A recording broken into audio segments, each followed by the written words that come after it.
Definisi itu. Pak Jokowi bilang, jangan membaca Jokowi undercover. Saya anggap itu hoax. Tentu kita bisa bikin semacam simulasi. Dari mana Pak Jokowi tahu? Kalau ada wartawan tanya, dia akan bilang, kata Pak Tito Polri. Pak Tito rektor UI atau rektor IPB itu. Loh, itu buku itu nggak pernah dilarang. Kalau dilarang, dasarnya apa? Berbahaya secara ideologis. Yang ada di publik adalah buku itu tidak ilmiah. Yang mesti menentukan ilmiah tidaknya itu adalah saya akademisi. Jadi Anda lihat paradoksnya itu. Sesuatu disebut tidak ilmiah, tapi dilarang diputuskan status ilmiahnya di kampus. Jadi rejim itu, kalau dia terus-menerus mengendalikan kebenaran, artinya ada kebohongan yang tidak disembunyikan. Devil's advocate.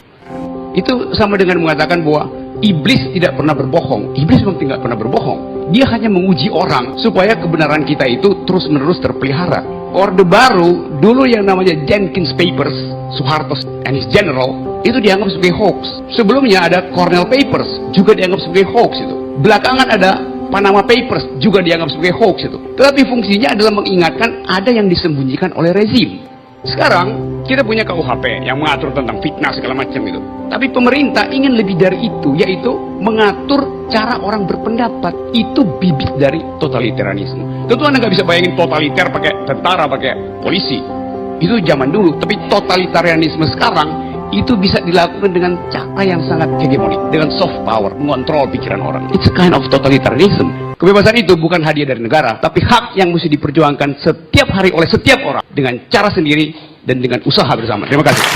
Dulu di zaman Yunani, dalam mitologi Yunani ada seorang raja yang dianggap sebagai raja yang bijaksana. Karena setiap malam dia undang satu warganya tidur di ranjang emasnya. Malam-malam si raja ngintip.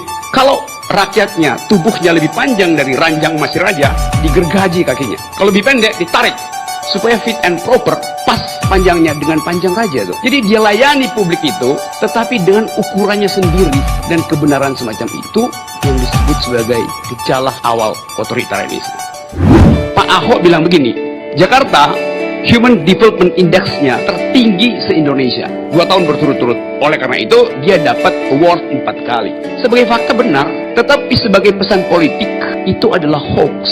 Karena nggak ada gunanya menyebut itu.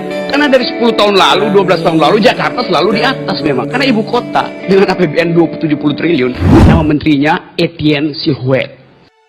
Ya, hoax dari zaman dulu jalan. Saya kasih contoh cepat-cepat. Dulu di Prancis ada seorang pemimpin, menteri.